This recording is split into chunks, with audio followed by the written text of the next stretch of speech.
Our guest today starred in 16 movies with legendary screen giants, including one of the most beloved movies of all time, It's a Wonderful Life. Frank Capra's heartwarming 1946 drama about the trials and triumphs of a family man named George Bailey, played by Jimmy Stewart and co-starring Donna Reed. Her iconic role as their daughter is one of the most memorable roles in cinema history. The film was named 20th on the American Film Institute's greatest 100 movies of all time. I am beside myself excited to have her on my show 79 years after the film debuted. Do the math on that. Welcome to the Motivation Show, Karolyn Zuzu Grimes.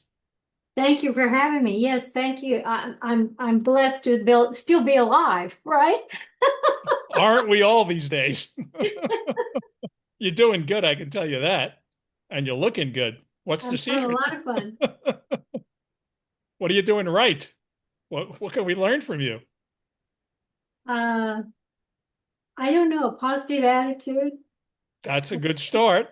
Keep working, Mhm. and enjoy life. There you go.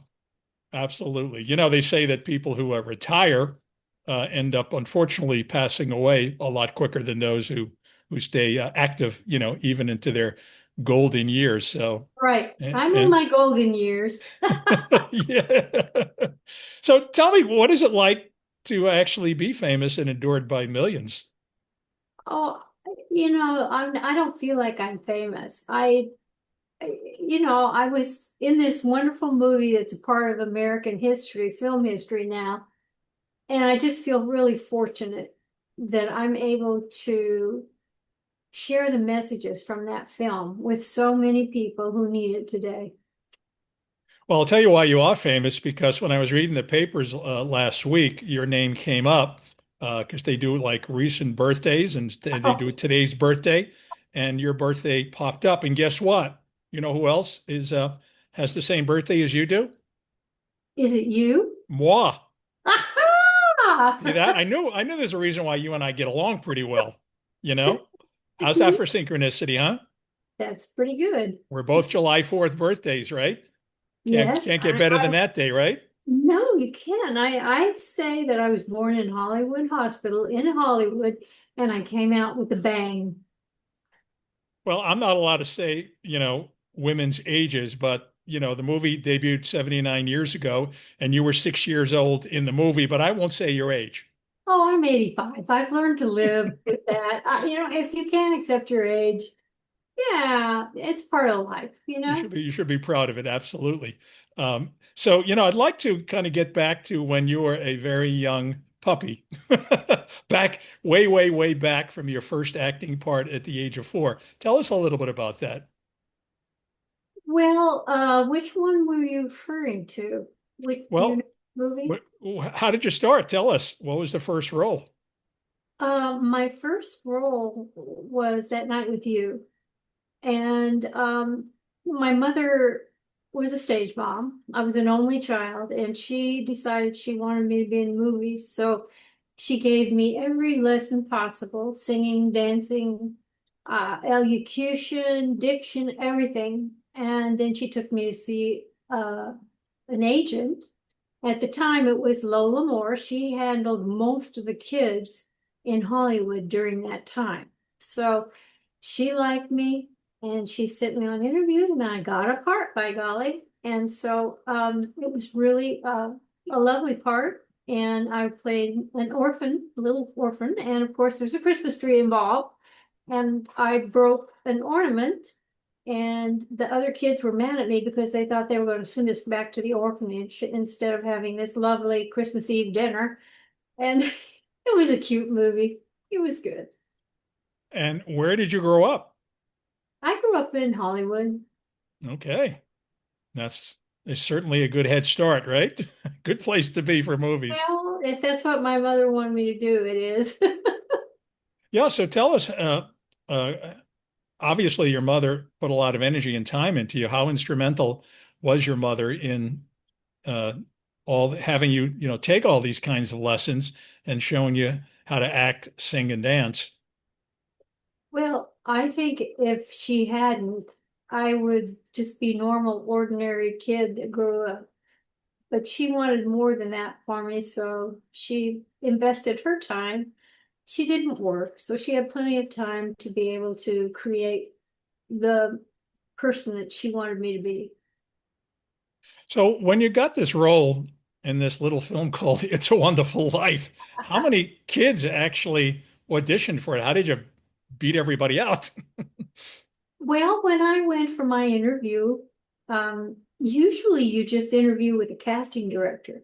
But for this interview, Mr. Capra was there and he was in there with us. So what happened was that there were about 5 of us little girls, and I had a dress. We always wore dresses back then. And this mother accidentally spilled some coffee on my dress. And later on, I heard my mother talking to another mother, and she said she felt like it was done on purpose, so it'd throw me off. Well, it didn't throw me off. I went in there, talked to Mr. Capra, and did everything he wanted me to do. And I was chatty Cathy, even more so because I had a dirty dress. I don't know if that helped me get the part or not, but that's how it went. He handpicked every single person in that movie, even the extras. He handpicked them. All those kids in the dance, all that, all the people on the exterior of the movie, he handpicked them. Now, you were only 6 years old. Did you have any idea of the enormity of the role that you were about to take on? Oh, it was just another job, that was it. It was just another job. Didn't have a clue. And of course, when it came out, it was a box office failure and sat on a shelf for years. So it was quite a surprise when they didn't renew the copyright and it became public domain, and the television stations started showing it on TV. And it was free. So a lot of stations showed it 24 hours a day. It was on every channel you changed, and that's how it got its exposure. And that's how people found the film. So let's talk about some of the other movies that you were in that maybe a little less discussed, but certainly some really big stars like The Bishop's Oh, Wife, Cary Grant, Loretta Young, David Niven. Tell us about I, that one. that is rising in popularity, believe it or not. People are beginning to discover The Bishop's Wife. And it's a Christmas movie, and it was starring Cary Grant, Loretta Young, and David Niven. And Cary Grant was my favorite star I ever worked with. So for me, it was Why? really exciting. Well, he liked kids. Mm. And I believe that he had a brilliant mind. I think he had a photographic memory. I don't think he had to study his script. He read it and that was it. Because when you do a movie, people sit around and study their scripts for the next scene and stuff like that. I never saw him with a script in his hand. So I think he was just brilliant. And he was very personable. He loved kids, and he would come every day at lunch and get me and pull me around on a sled on the skating rink that was actually on the stage. So, I mean, he was just wonderful. I really enjoyed working with him. Now, did he ever say Zuzu, Zuzu, Zuzu? Oh, no. The movie was a bomb. No one ever even remembered that movie at that point in my life. Yeah. No. Of course, the famous line, Judy, Judy, Judy, which Yeah, I'm that's referring to. right. For That's those right. that quite I went knew over what you their were head, yeah. referring There's a to. reason I keep my day job here, but I knew you'd get it. Yeah. And so you were in another movie with the Duke himself, Rio Grande, which also starred Maureen O'Hara. Tell us Yeah. about your experience there. Well, we went to Moab, Utah for 3 weeks. And it was the first time I ever flown in an airplane. That was cool. And we stayed at a motel. They didn't have hotels in this little town, Moab. In those days, it was very small. But it was a wonderful, wonderful experience because I got to, meet the extras, which were Mormons. And I got to learn about their life. and they brought in Native Americans from their homes and the reservations. And that was new. I'd never seen any real Indians. So Patrick Wayne was John Wayne's son, and he was my age, and he did that film too, because it was summer vacation for all of us. And so he and I would sneak around, and they told us to stay away from the Indians. And, well, that was like saying go for it. So we would sneak around and peek, and we'd see all these Indians, and they sat around and drank orange and strawberry pop and played cards. They played poker. That was our experience. But I wanted to mention one thing. In The Bishop's Wife, for the advertisement, they oh gosh, American Nations, what do you call it? I forgot what it was. My lands. It had just been formed, and they put out a book, and it's for all the nations and United Nations, and they had this book, and they wanted the people that ran the movie to use this for advertisement. And I'm sure they, made it that you had to do it. So they had the books in the windows, the picture boxes at the theaters that had the pictures of, and the posters, and things like that. Well, they had this book in there. And that was to be for the United Nations, and they used The Bishop's Wife as an advertisement for that. So there's pictures of Cary Grant sitting reading this book to us kids. And that was how they introduced the United Nations. Wow. Mm-hmm. Good stories. You have some amazing stories here, and we'll continue with some more because you were in another movie with a funny man by the name of Danny Kaye, and in my neck of the woods in New York, they named a playhouse after him. I believe it was the Danny and Sylvia Kaye Playhouse, and of course that movie was Hans Christian Andersen. What's your experience with that? I don't know if I should tell you or not. I won't tell anybody but a million people. Okay. Danny Kaye did not like children. I heard he had sort of a surly little sort of way about him. He did not like children, and people think that he really was all about children, but he was not. So, you ran into people like that when you worked on set, and you just accepted that, and you saw them throw their fits and do their naughty things, and you just accepted that and went on. And that was the last movie I ever did. Well, there was another great song and dance man and actor, pretty well known by the name of Bing Crosby, and rumor has it that he may have given you a little kiss. Is that true? Oh, he did. And they became very famous. Yeah, They advertised that I was one of the people that he kissed. They had a whole special on that, and they had me because he kissed me. I thought it was pretty cool. He was absolutely. great. I really liked him. And a lot of people said he was not kind to kids, and he wasn't a very nice man, but I fully enjoyed working with him. And Jerry Colonna would come over on, anybody remember him? He would come over on the stage and visit with Bing Crosby, and they joke around, and Bing got me right in the middle of it. And I just had a blast with him. He was really fun. Very enjoyable. Now, don't break our hearts because we're going to go to the two biggies here, that started It's a Wonderful Life. How was it like working with the legendary Donna Reed and the legendary Jimmy Stewart? Well, Jimmy Stewart was wonderful. He was hands-on. He made me feel so comfortable, and he made it a point to make me feel comfortable and to kind of build a little relationship with us, between us. And I think children definitely do better in their parts when that happens. And he did. And is great. I loved working with him. Donna Reed, I don't remember Donna Reed. I never had a real scene with her. I mean, she was in the scenes at the end of the movie, but I never had a line with her. I never had any interaction with her. I was all about him.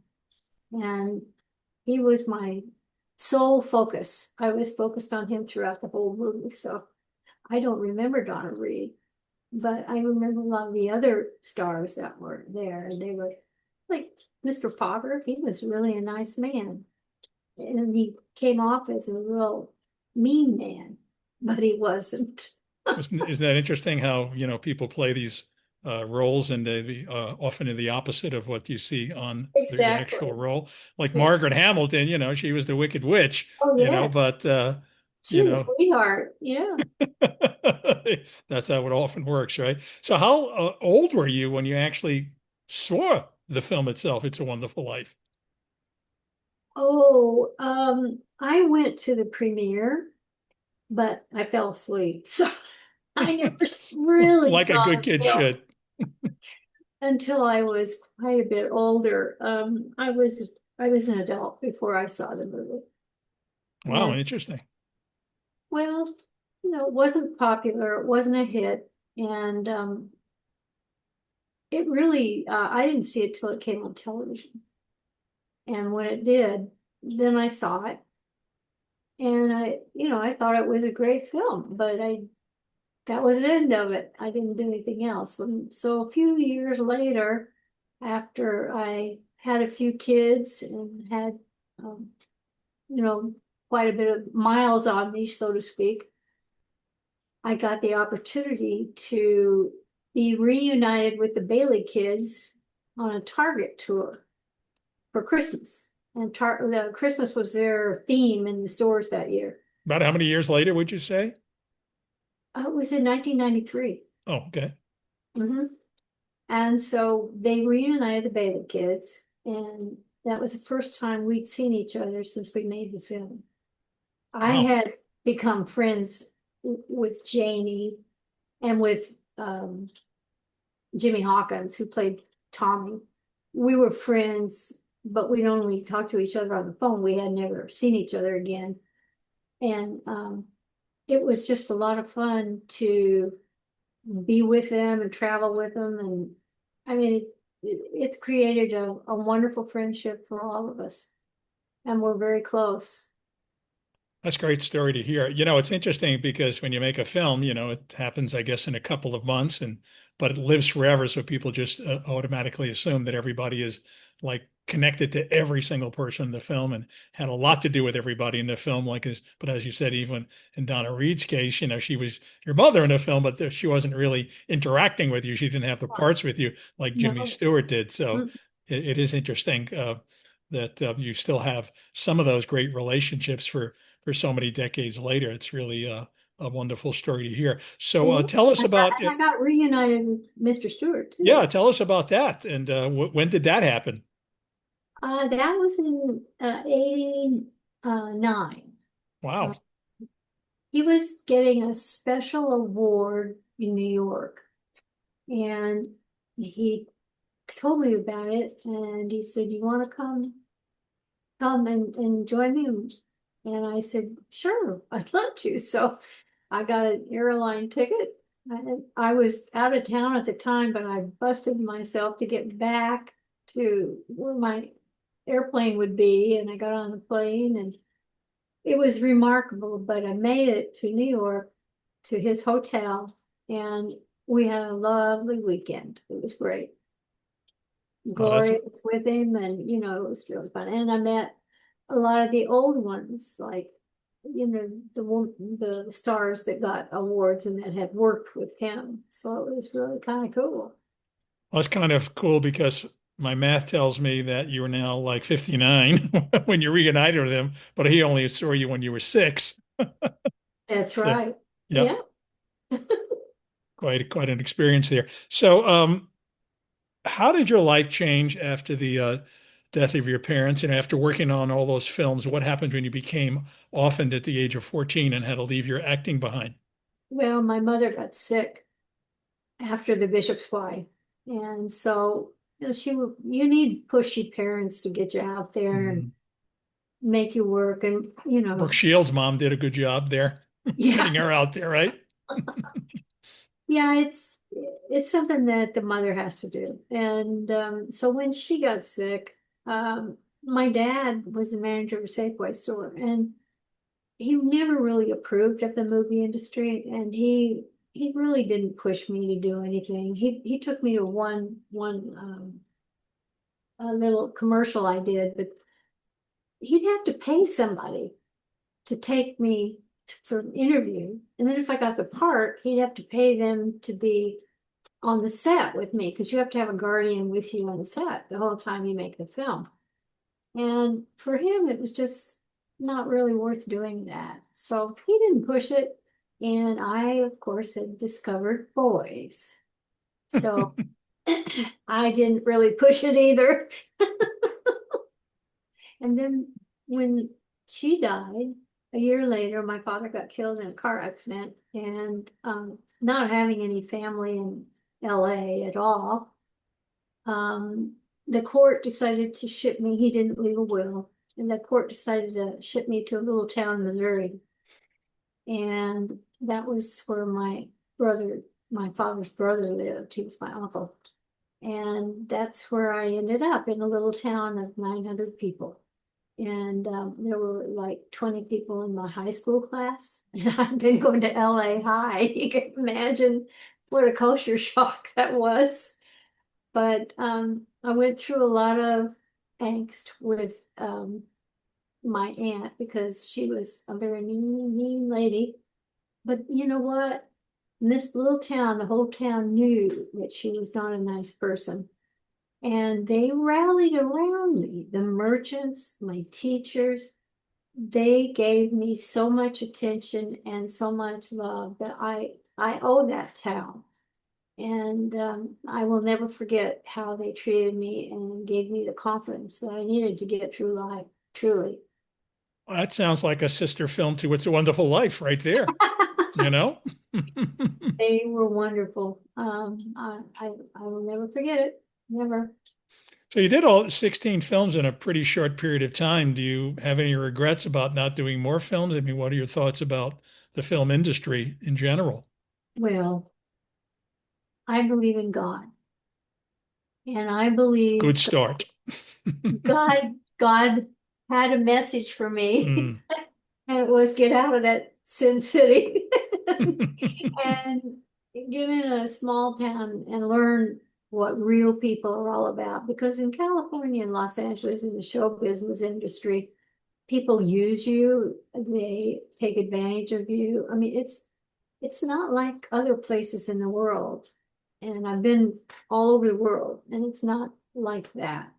It's a special place where you step on your friends, you do a lot of things to push yourself forward. And that's just how you have to do it. There's so much glamour from the viewer's perspective of the film business. Everybody's enamored and with the actors, and yet Oh, yeah. uh, on the other side of things, that people don't get to see. I suppose there's a price for everything, There is. Not There everything's what it is. looks like from the outside. Well, I don't think my life would have been what it is today had I continued to be raised in Los Angeles. That's just what it is. Yeah, things Drugs happened were the way just they were supposed to, right?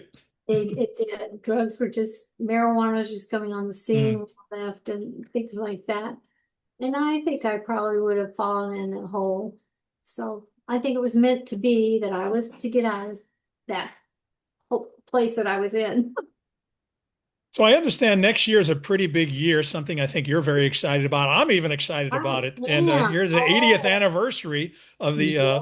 of the annual It's a Wonderful Life Festival. You got to Yeah. tell us more about that. I think sounds like Well, something I might even fly in and see. I think I want to well, be there. the movie will be 80 years old. The festival is only 22 years old, but we're going to celebrate It's a Wonderful Life and all those years that it's been entertaining people and giving people hope. And I think it just grows bigger every year. And if you want to go to a really nice festival, can you imagine the people that go to that festival, how sweet, how kind, how believing they are, how, it takes, it's a Wonderful Life for someone to really like the movie and to go to a festival. It's a special one because the people are so wonderful and dear, and they have, I don't know, just an attitude that makes me feel happy because they love the film. Well, they love the morals in the film. They love the kind deeds. They learn that, life is wonderful, but it's also what you make it. And I don't know, I think Jimmy Stewart was perfect for that part, and he really made a difference. The theme of, never underestimate the impact that you have on the world is a very powerful theme, and I think we all should think about that more often, think about how we are making an impact and how we can continue to make an impact, because in my opinion, it's not a one-time impact that we do in life. It's a day-to-day impact, and it can be done in some of the smallest ways just by, and to me, one of the greatest things is just simply kind words to people. And I don't get to hear enough kind words from people. I think people are just so busy and distracted and take it for granted. Maybe big city life, people just are afraid to say those kind of things. But you never know what the kind of impact that you'll have on someone's life who might be, down and out, and you just said a kind word can turn things around. So it does have great meaning. And that's why this festival, I can just imagine the kind of people that are going to be there and how much fun that it's going to be. Yes, they're And it's going to be, wonderful. yeah, it's going to be in this. You hold it in this small community in the Finger Lakes area of upstate New York, Seneca Falls, right? Which Right, transforms into the Bedford Falls of the movie, right? And right. it's the second weekend of December. Yes, it is. Okay, We have so a wonderful time. that's going in the calendar. So tell us what makes this, a small town in upstate New York so special. And is it true that the director Frank Capra actually himself stopped at a barbershop there and heard a story of a young boy who saved the life of a young girl by jumping off a bridge, similar to the scene in the movie with Clarence the Angel and George Bailey? Is that how this scene all came about? Well, I think maybe Frank Capra visited the town, and I do believe on the bridge he went, and there's a plaque on the bridge about the young man who jumped into the canal to save a lady who was committing suicide, her life. He saved her life, but he lost his own. And not only did that wonderful, sad event bring the whole town together, and they've stayed together ever since. But it also, I think, gave Capra an idea of how he wanted to, put that in the film and create the story that he created. So I think he visited there. Now, I talked to Mr. Bellissimo. His name was Tony Bellissimo. And I talked to him, he was still alive when I was going there. And he said, I asked him, I said, did you really, cut Frank Capra's hair? And he said, oh, yes, I remember distinctly. And I said, well, how do you know? And he said, well, I remember because I was reading the paper about 3 weeks after he was there, and it said he was going to make this film. And I realized who he was. We're both from Sicily. And he said, we both have names that mean something. And his name is Bellissimo. So he said, my name means beautiful. Capra in Italian means goat. So he always remembered cutting the goat's hair. And I believe because he was a very sweet man. I know he was telling the truth. So I think Capra was there. And I think that's where he got his ideas for the design of Bedford Falls. So how did you and the few other stars from the movie actually get involved with the festival itself in Seneca Falls? And what type of events are held each year? And like, what is your favorite part of the festival? Well, I knew a cameraman from the Oprah show, and we were very good friends. And he called me one day and he said, Karolyn, you got to come here. This was in September. And he said, you got to come here. This is it. This is the place. And I said, what are you talking about? So he told me about it. And he said, I'm going to go talk to somebody. I'm going to go talk to somebody. Well, fortunately, he talked to the right person. She was in the tourist business, and she went to the historical society. They all got together and they made enough money that they could bring me in that year at Christmas time.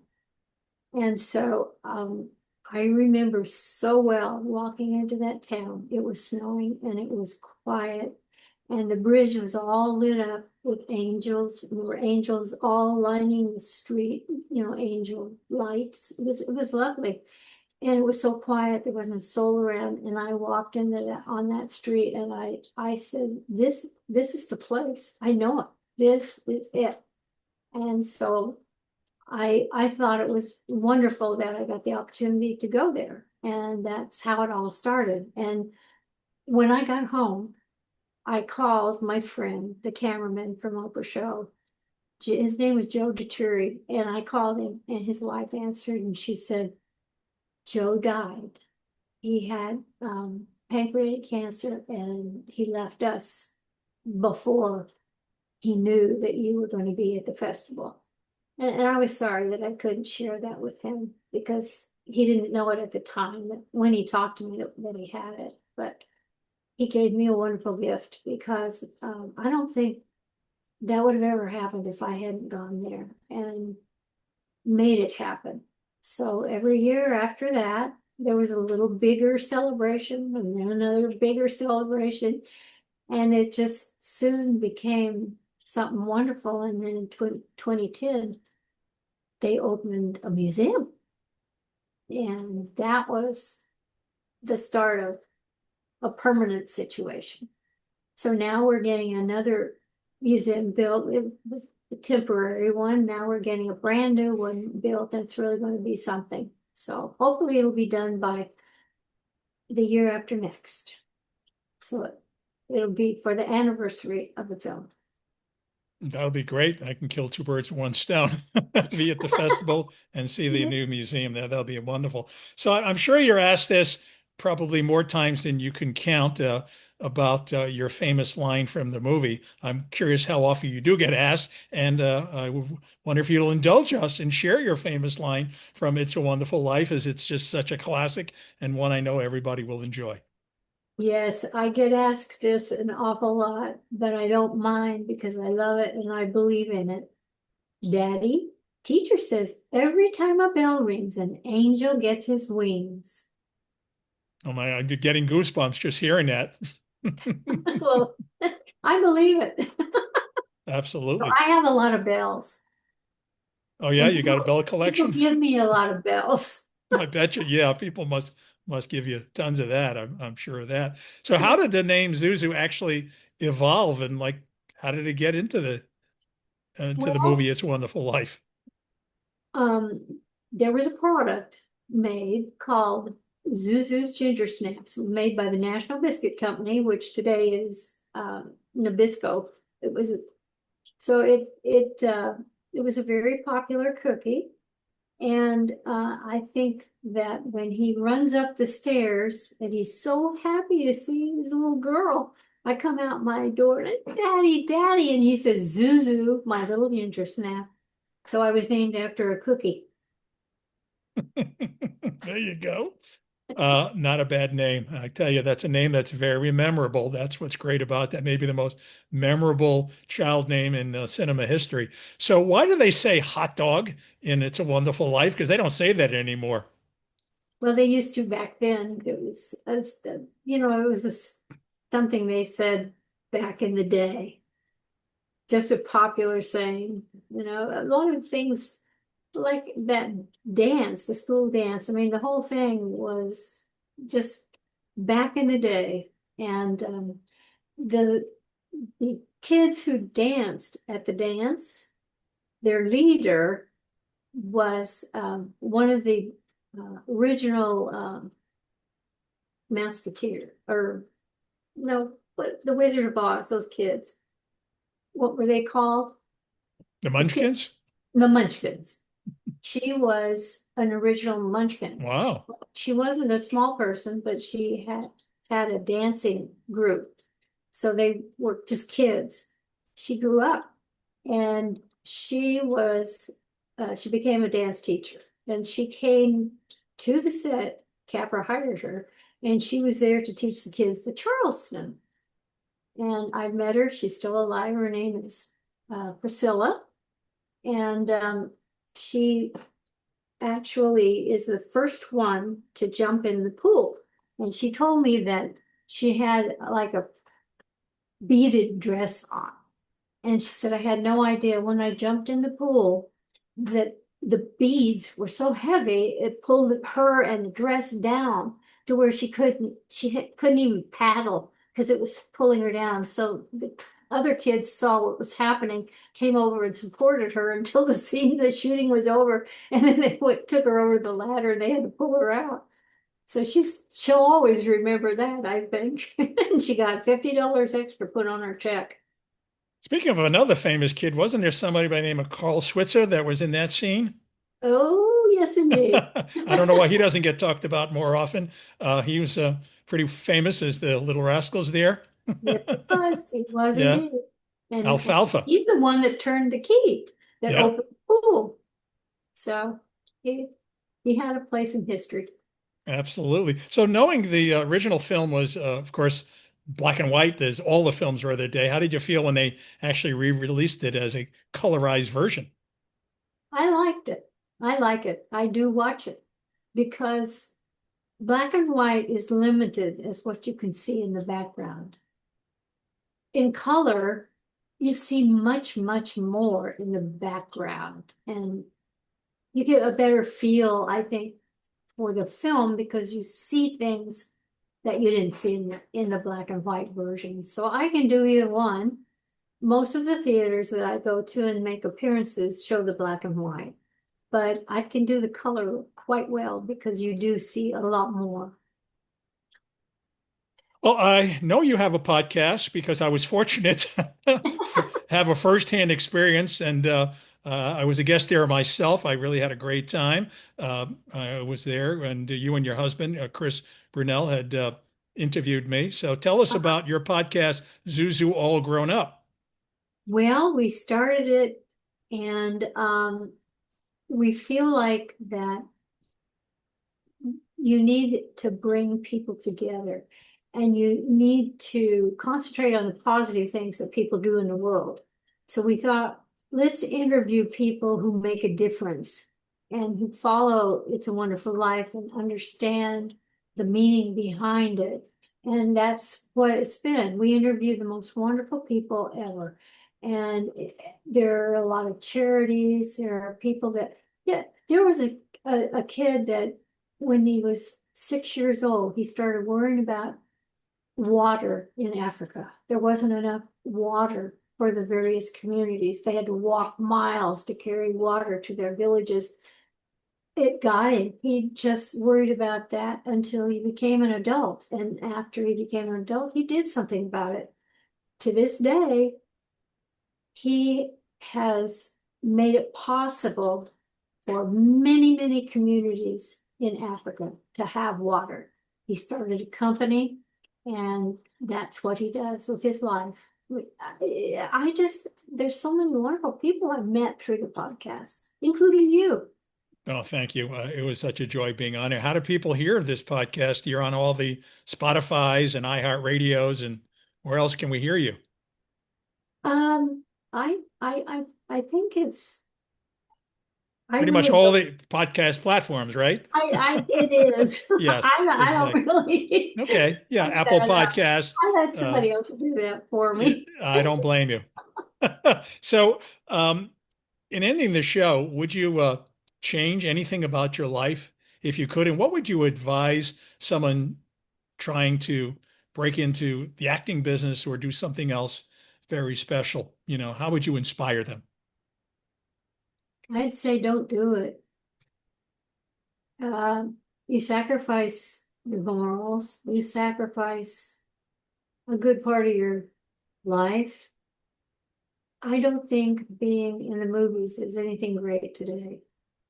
Back when I did it, it was. There were morals, there were ideals. It was different. And the movies were different. Now, today, it's a different kind of movie that people watches. I don't think they're good. I think I would advise people not to try to become a star. There are millions of people in Hollywood who are trying to become a star.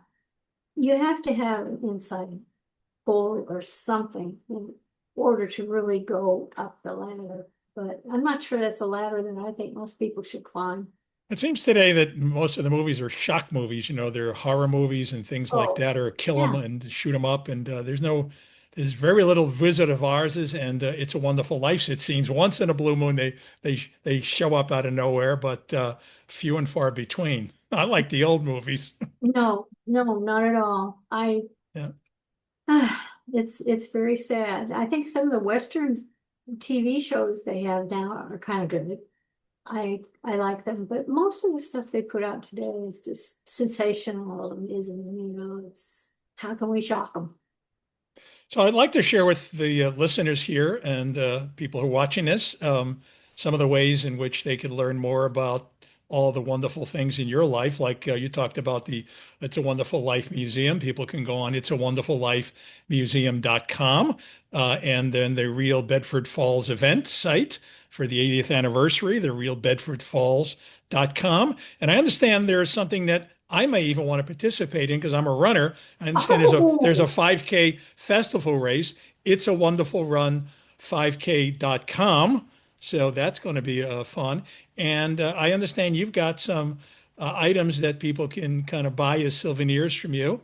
They can yeah. order them in two ways, zuzunetwork.com or simply zuzu.net.